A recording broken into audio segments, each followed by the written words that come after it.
What you sleep next to is affecting your money more than you think. The invisible money influence. Some people struggle with money for years without understanding why.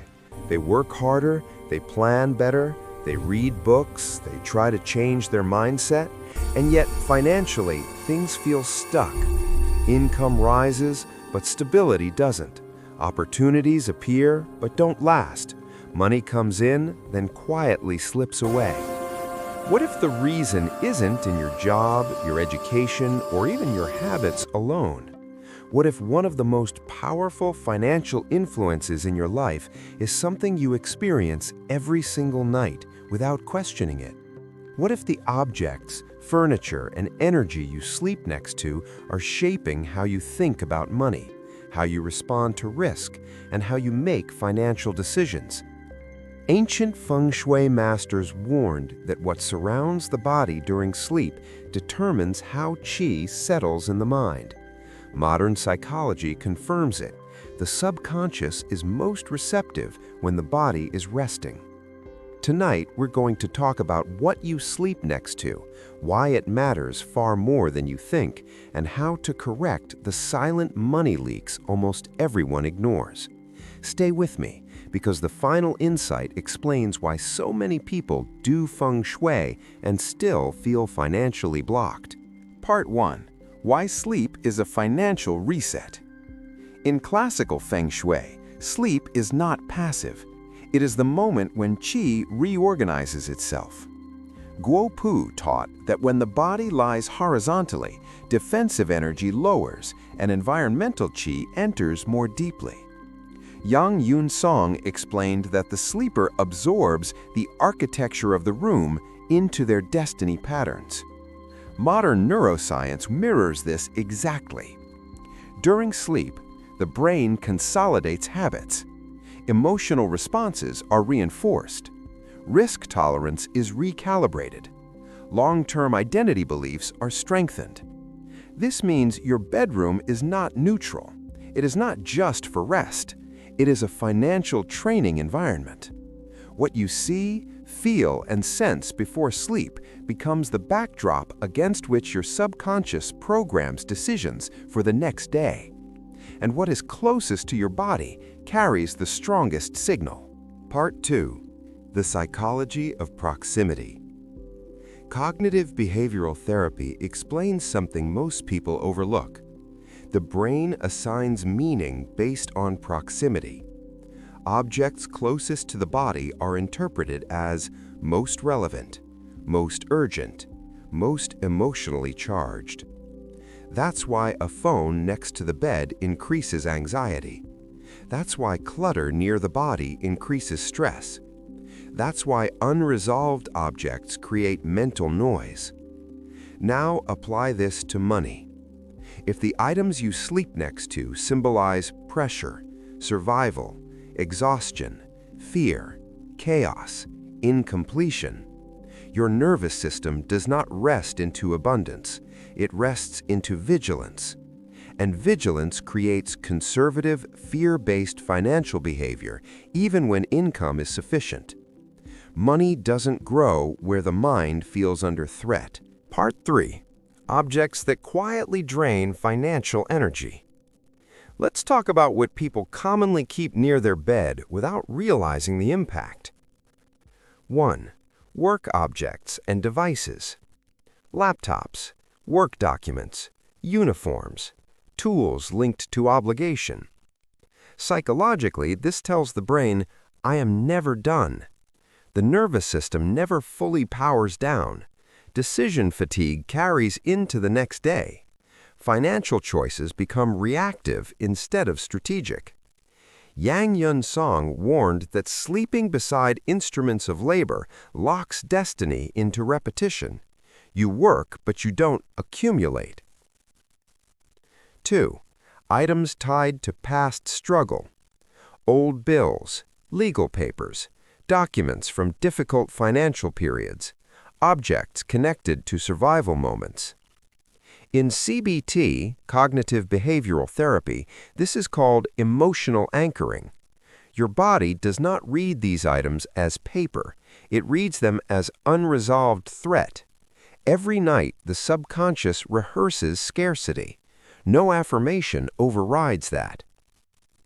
In cognitive behavioral therapy, emotional anchoring means the brain links an object, place, or situation to a specific emotional state based on past experience.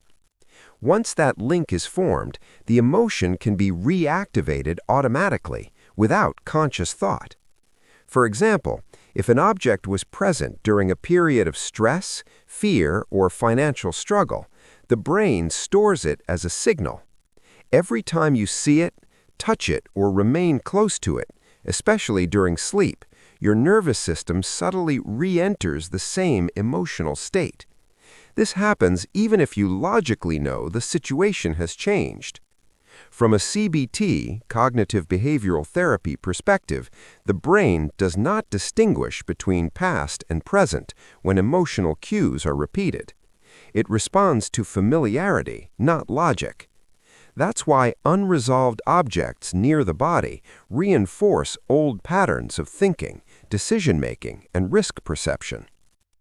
When you sleep next to emotionally anchored items, your subconscious repeatedly rehearses survival mode instead of growth, caution instead of confidence, protection instead of expansion. Over time, this shapes financial behavior, not through beliefs you consciously choose, but through emotional states your body defaults to. This is why removing or relocating these objects is not symbolic. It is behavioral reprogramming through environmental change. 3. Excess storage and someday items.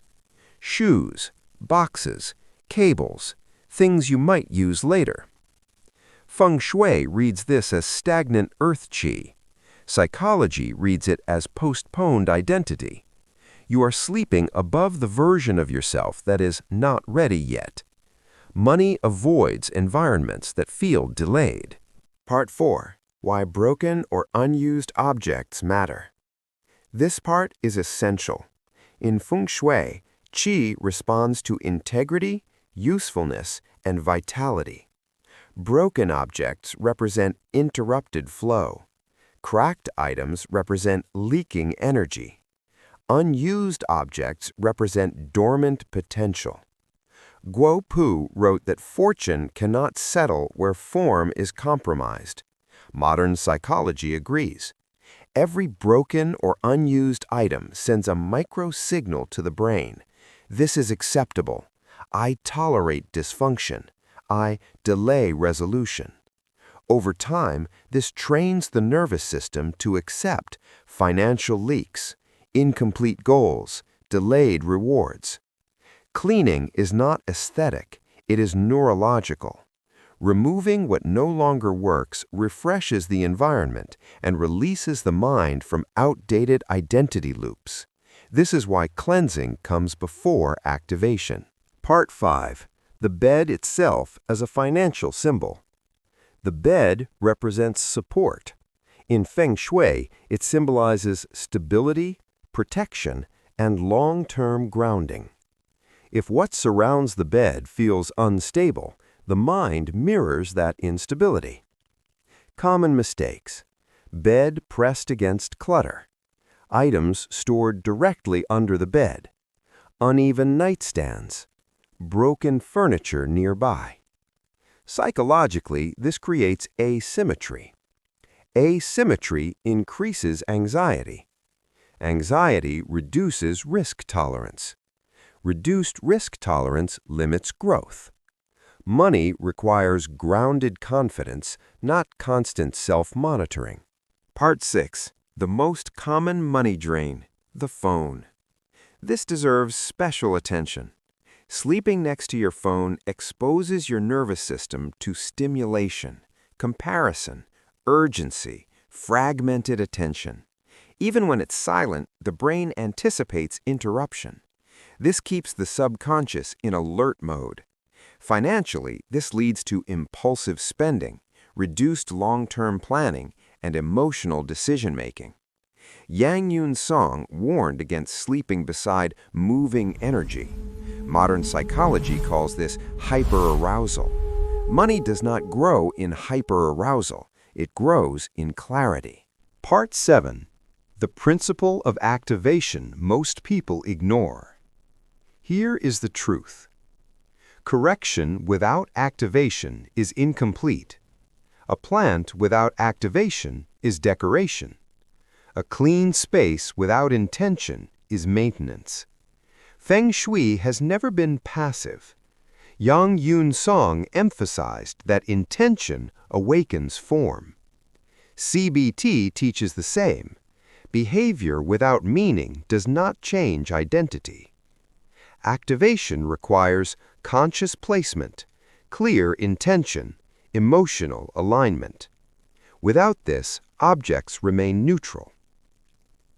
A simple activation example. After adjusting your bedroom, pause. Stand beside your bed. Place one hand on your chest. Take a slow breath. Then say calmly, out loud, "This space supports clarity, stability, and prosperity. I rest in safety. I make decisions from confidence." This is not prayer in a religious sense. It is focused intention spoken into form. The brain registers meaning. The nervous system relaxes. The identity shifts from survival to stability. That is activation. Part 8. Why most Feng Shui fails in Western homes. Most people copy rituals without context. They place objects, they follow steps, they expect results. But without understanding nervous system regulation, emotional safety, identity alignment, nothing changes. Guo Pu taught that qi follows awareness. Psychology confirms that change follows attention. Without awareness, actions become routine. Routine does not transform finances. Part 9. Cleansing before alignment. Before alignment, there must be clearing. Broken objects, unused items, and emotional clutter hold residual imprint. Cleaning removes physical debris. Cleansing removes psychological residue. This is why cleansing is not optional. It prepares the space to receive new patterns. A room that still carries old stories cannot support new outcomes. Part 10. What to do instead. What you sleep next to should support calm, stability, completion, safety. Ideally, the space near your bed is clear, balanced, quiet, intentional. Under the bed, empty, clean, allowing air and qi to circulate. Symbolically, this tells the subconscious, I trust flow. I allow movement. I am supported. This changes how you think about money without forcing it. Final message. This is not about objects. This video is not about furniture. It's about the environment that shapes your decisions. Your space trains your nervous system. Your nervous system shapes your behavior. Your behavior determines your financial reality. When you change what you sleep next to, you change what you wake up believing. Money responds to clarity, not force. Stability, not pressure. Alignment, not superstition. If this resonated, subscribe to Feng Shui Horizon. Here, we don't chase wealth, we remove what blocks it, quietly, consciously, and effectively.